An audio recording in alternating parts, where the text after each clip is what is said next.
Lalela, this is Member the Original Newsroom. Stay informed, stay ahead. Ikuphathele eshisayo indaba namhlanje.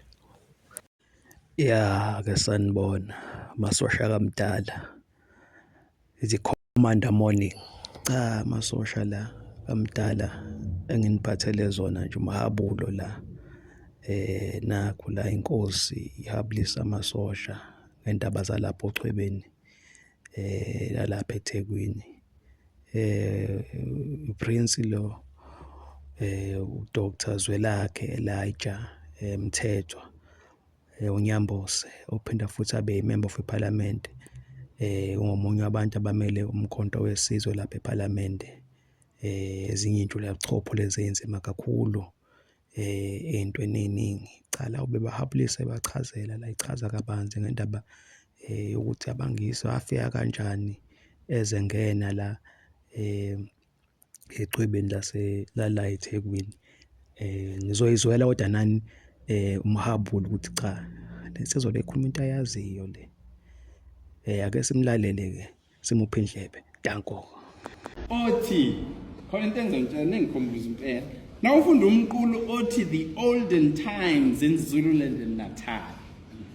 ubhalwe umfundisi uA.T. Bryant umqulu oba embili uyoyithola nalapha eThekwini uthi kuthe lapho sibona ukuthi kunobukhosi obunamandla ngaphakathi unosuke echwebeni la sikhona asenzeni iqhingasu lokuthi sihambe senze ngazathi sizokhonza kwiland that is 1824 kufika ilembe lelibiza uFebane uFarewell ngesingisi wathi yena uFebane nohlamba manzi Sir Henry Finn and Farewell abelungu bokuqala abafika esigodlweni ekuthiwa ukhangela kwakusho ke iKing Edward uziyoshaya enyuvesi yakwaZulu kwakuyisigodlo lesi hayi njengoba sesithiwe silekwa noNgoma uNongoma ulight kakhangela amankenga uwayelapha ukhangela bese kuba noDukuza ngalezo sikhathi babenza iqhinga lokuthi bakhande lokho sesikubona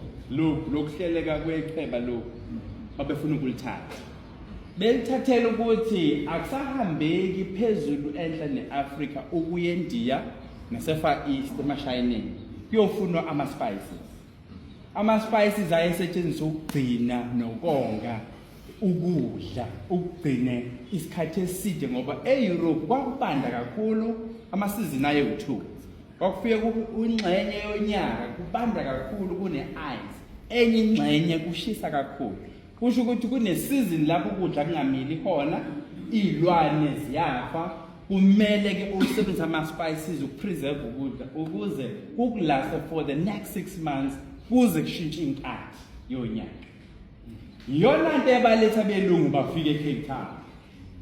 bathi sebese eCape Town yizwa ugovernor uthi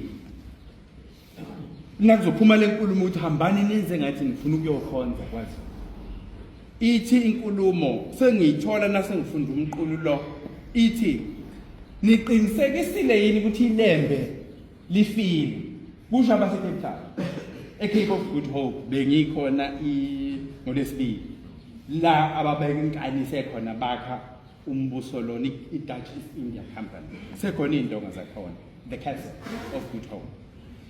bakhuluma bethi nenzile yini isiqiniseko ukuthi ilembe selifile na okwesibili nenzile yini ukuthi lingafi noma lingabulawa ngezandla zenu njengamangisi Weyizwa ukuthi yahluka ke unkulumo ngoba nina nazi ukuthi umbopha kaSikhaya udingana nomhlangane nomkabayi benza itulo yilokho esikufunda kulomlando ngapha kodwa nasuthatha owabo umlando lamabhuku uthi yibo ababethumela abafika lapha eChwebeni bangenisa kwakhangela bafakwa sebengenile bahlala ngo1824 kwaze kwaba u1828 lapho sekubulawa khona ile thina sibona nasekuvela isandla salabo abantwana basendlunkulu sekuthiwa yibona babopha itulo na usufunda kodwa umqulu wamangisi uthi ngikwa kuyitulo labo kwenze njalo isiyahluka ke manje inkulumo kusho ukuthi abantu abasibulala yibona nakho kunye ngo-1835 2nd of February uLord Macaulay useParliament laseNgilandi uthi angikaze ngibona abantu abacele njengalaba akunawo bugebengu and bahleli ngokuthula kodwa uma sifuna ukubagqilaza kuyomele sibashintshise ezikamoya zabo inkolo yabo lena bayikholwayo nesystem ye-education kumele siyishintshe bese sibadayisela le yamangisi uma bebona yamangisi kuyobonakala ukuthi hawu bantu sitshela ukuthi thina singcono ngobuZulu bethu kanti khona into engcono edlula lesiphethe yingakho-ke amaZulu-ke bathatheka kusukela lapho nabebona umlungu bese bazulikayo ipi phela yakwaHloma endlini leli gama lithi Hloma endlini niyalazi usuka lisuka amasotsha kuyiwa esibubuluki ngathi esibubuluki obhaluli impi yasobhaluli ikhonjwa ngapha ke eMpumalanga ngoba bangikhomisile umfula